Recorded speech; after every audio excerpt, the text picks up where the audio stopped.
নগাঁও জিলাৰ মাছ জাজৰিস্থিত ৰূপ ৰশ্মি সংগীত কানন বিদ্যালয়ৰ একাদশম প্ৰতিষ্ঠা দিৱস নগাঁও জিলা পুথিভঁৰাল গৃহত আয়োজন কৰা হয়।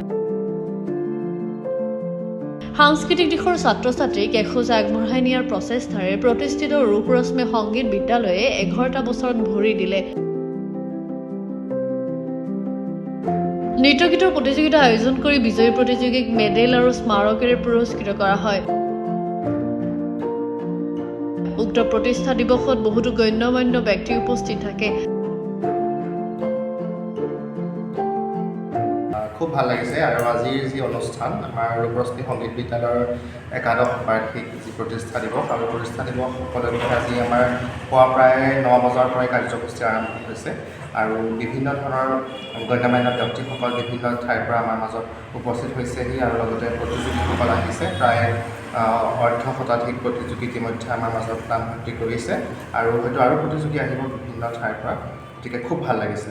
বৰ্তমান দেখা গৈছে যে শৈক্ষিক দিশত মানুহে বিশেষ সাংস্কৃতিক দিশত কিন্তু ইমান গুৰুত্ব প্ৰদান নকৰে।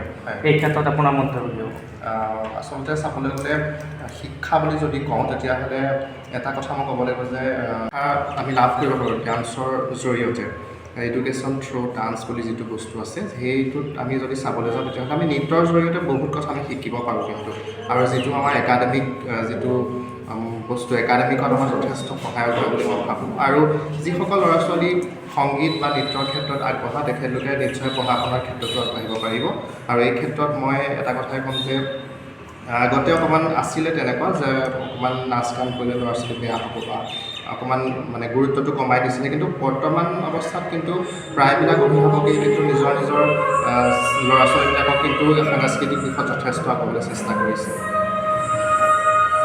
বাকী কি আজি আমাৰ এককাখনি নৃত্য যিটো আমাৰ সংগীত টিভিটো চলি আছে আৰু লগতে আমাৰ সদৰ সমষ্টি বিধায়ক মহোদয় আমাৰ মাজত উপস্থিত হ'বহি জনাইছে, এতিয়ালৈকে আহি পোৱা নাই আৰু বাকী আমাৰ ফলাফল ঘোষণা হ'ব, তাৰপিছত আমাৰ বঁটা বিতৰণি অনুষ্ঠান আছে।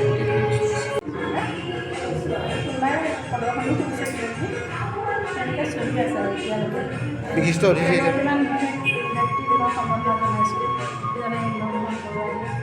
পাৰ্থপ্ৰতিম দাসক মই জনাইছোঁ। যুৱ প্ৰজন্মইও বহুতখিনি আগবাঢ়িছে।